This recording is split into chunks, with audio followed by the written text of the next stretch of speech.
Hello and welcome to another whiteboard training video. I'm Isaiah Henkel, a cheeky scientist. I want to tell you about someone who became unemployed twice. A PhD who did a postdoc lab ran out of funding. He became unemployed. Got another postdoc, did that postdoc for 3 years. That lab ran out of funding and he became unemployed again. Now, anybody else in the world, you would think, okay, this person's career is over on paper. There's no way they're going to get into a high-paying career. But this person did.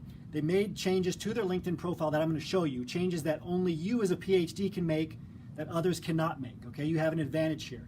He made these changes, and because of it, he got into a job making over $100,000 a year as a medical science liaison.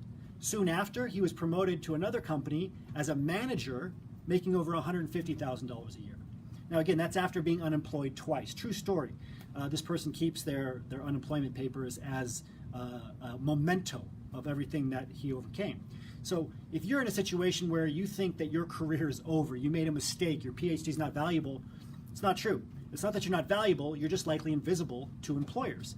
And the place where you're most likely invisible is on LinkedIn. For example, if in your LinkedIn headline you have an academic job title, graduate research assistant, postdoctoral fellow, and a university name, guess what? You're not going to show up in the search results on LinkedIn Talent or LinkedIn Recruiter. You have to change your LinkedIn profile and you have to apply these 7 strategies. You have to adjust these 7 sections of your LinkedIn profile. And for every one of these sections, you as a PhD have an advantage. And we're going to talk about those advantages now. If you want to learn more about these advantages, if you want to get on our live webinar next week, we have a live LinkedIn training webinar next week. Go to phdsgethired.com. If you go to phdsgethired.com, you'll get an invite to next week's. It's next Thursday at 1 p.m. and 9 p.m. Eastern Standard Time. Both of them are live events. We'll be going through all of these LinkedIn strategies in detail and a lot more. So number 1, the publication section. You might be surprised to see that as number 1, because we talk a lot about a cheeky scientist that on your resume you don't want to have a works cited section for your publications. However, on LinkedIn you do want to include your publications because you have these huge projects, right? A publication is a large project. It shows project management skills. And the way that LinkedIn shows your publications is that if you include your co-authors, it shows their little profile picture with the publication. This is an advantage to you because it shows that you're able to get large projects done with other people. You have cross-functional skills. You're able to collaborate effectively. So you need to include your publications, any publications. They can be reviews, first author, any sort of authorship that you have over any sort of publication, even if it's non-STEM, include that on your LinkedIn profile. This is an advantage you have. Most people don't have any publications, okay? So don't overlook this. Make sure you're including all of your publications on your LinkedIn profile. Number 2, your education. Now, of course, as a PhD, you're going to be more highly educated, but the education section on LinkedIn, you can add text to it. You can add bullet points. You can discuss technical skills and transferable skills you gained getting your PhD, getting your master's, getting your bachelor's. Build that section out. Most people ignore this. They don't value education the same way that you do as a PhD. This is a great way to add more keywords. And keywords matter, okay? The technical skills and transferable skills that are important for the jobs you want, that's what's being searched on LinkedIn Recruiter and LinkedIn Talent. Make sure you're building out your education section. Don't just put, got PhD from this university, master's from here, bachelor's from here. Add some bullet points describing the skills that you gained, the leadership skills, the transferable skills, and the technical skills. Number 3, volunteer experience. Now, of course, other people besides PhDs volunteer, but it really stands out if you're a PhD who volunteers. That's the difference. You're differentiated. Most people don't think that PhDs have time to volunteer. Most PhDs don't have volunteer experience on their LinkedIn profile. All they have is a list of all their technical accomplishments, all of their STEM accomplishments. Boring, okay? If you're a hiring manager and a recruiter who doesn't have a PhD, you're seeing all these PhDs who are gloating about their technical skills. You're not seeing any humanity. You're not seeing the human side of their accomplishments. You're not seeing them as well-rounded. The best way to show yourself as well-rounded is to include your volunteer experience, especially if it's a non-STEM volunteer experience. It doesn't matter if it's something you did in high school or college. Write it down, build it out, and don't just say the organization like Habitat for Humanity. Include descriptions of what you did, the people that you worked with, the kind of the management skills, the projects that you worked on, how you helped people, the results. build that section out. It's a great way to differentiate yourself.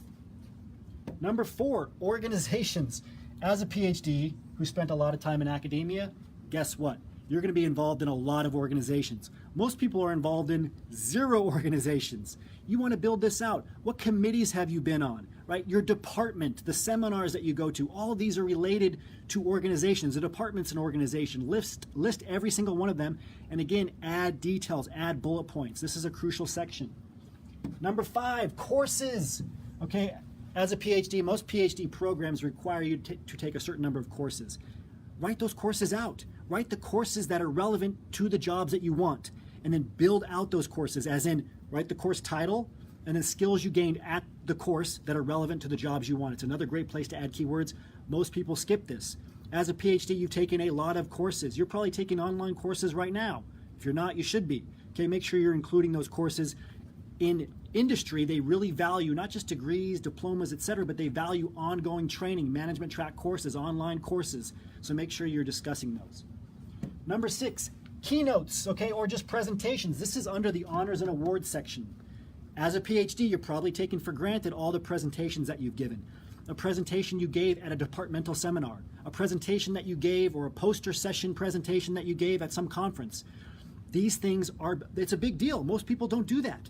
Make sure you're discussing these keynotes or presentations, however you want to describe them, especially the ones that are relevant to the jobs that you want. Finally, certifications. Often overlooked as well. This is the 7th one, the last one. Any certification you have, right? If you're a life scientist, you probably have had to take a bloodborne pathogen test and get certified there. Great. Most people don't ever do that. Okay, there are ways that you can add keywords into this section, right? These certifications are great places to add additional technical skills, so you have more keywords that are relevant to the jobs that you want, and you show up higher in the search results on LinkedIn Recruiter and LinkedIn Talent. So make sure you're listing your certifications, but again, don't just say the certification name. Say what the certification allows you to do, what technical skills it's aligned with.